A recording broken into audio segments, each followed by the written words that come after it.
नमस्कार भक्तों, स्वागत है आपका हमारे चैनल में। सनातन धर्म में एक ऐसा महीना आता है जिसे भगवान विष्णु का सबसे प्रिय महीना माना गया है। एक ऐसा महीना जिसमें किए गए जप, तप, दान और पूजा का फल कई गुना बढ़ जाता है। लेकिन क्या आप जानते हैं कि यही महीना कभी मलमास कहलाता था। एक ऐसा मास जिसे कोई देवता स्वीकार नहीं करता था, जिसे अपवित्र और अशुभ माना जाता था।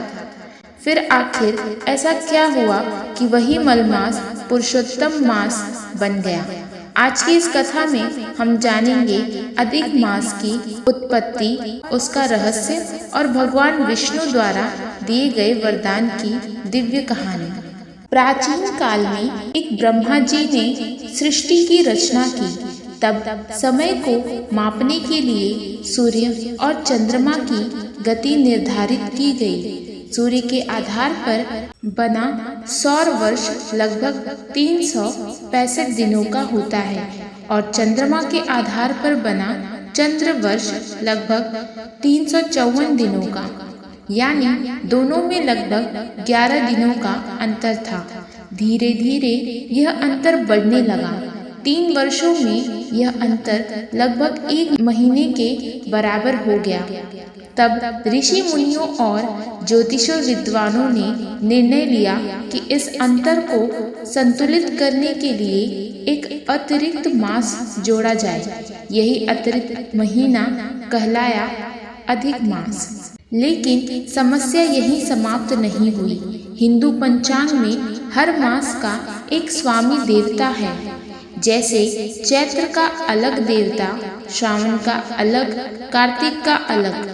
परंतु इस अतिरिक्त मास का कोई स्वामी नहीं था। कोई देवता इसे अपनाने को तैयार नहीं हुआ। लोग इस महीने में विवाह, गृह प्रवेश, मुंडन और शुभ कार्य करने से बचने लगे। धीरे धीरे यह महीना उपेक्षित हो गया।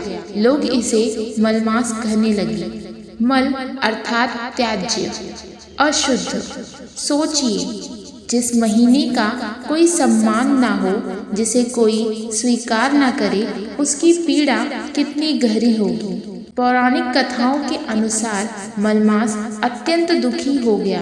वह सभी देवताओं के पास गया। सबसे पहले वह देवराज इंद्र के पास पहुंचा। हे देवराज, मुझे अपनाइए, मुझे भी सम्मान दीजिए। इंद्र, मैं तुम्हारी सहायता नहीं कर सकता, तुम्हारा कोई स्थान नहीं है। फिर वह ब्रह्मा जी के पास गया।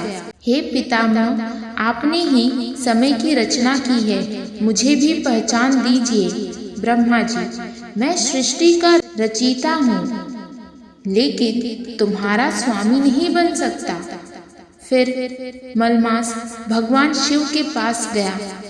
मलमास, हे महादेव, मुझे इस अपमान से बचाइए। भगवान शिव, हे मास, तुम्हारी पीड़ा मैं समझता हूँ, लेकिन तुम्हें वह सम्मान केवल भगवान विष्णु ही दे सकते हैं। अब वह दुखी और निराश मलमास वैकुंठ धाम पहुँचा, जहाँ भगवान विष्णु शेषनाग पर विराजमान थे। मलमास रोते हुए, हे प्रभु, सभी ने मुझे त्याग दिया, कोई मुझे अपनाना नहीं चाहता, मैं अपमानित हूँ, मुझे भी सम्मान चाहिए प्रभु। भगवान विष्णु, हे मास, चिंता मत करो, आज से तुम अकेले नहीं हो। भगवान विष्णु ने उस उपेक्षित मास को देखा और फिर जो वरदान दिया, उसने इतिहास बदल दिया।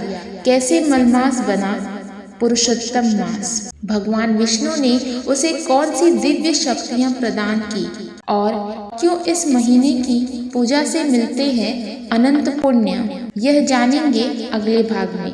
अगर आपको यह कथा पसंद आई हो तो वीडियो को लाइक करें, चैनल को सब्सक्राइब करें और कमेंट में लिखें जय श्री हरि विष्णु।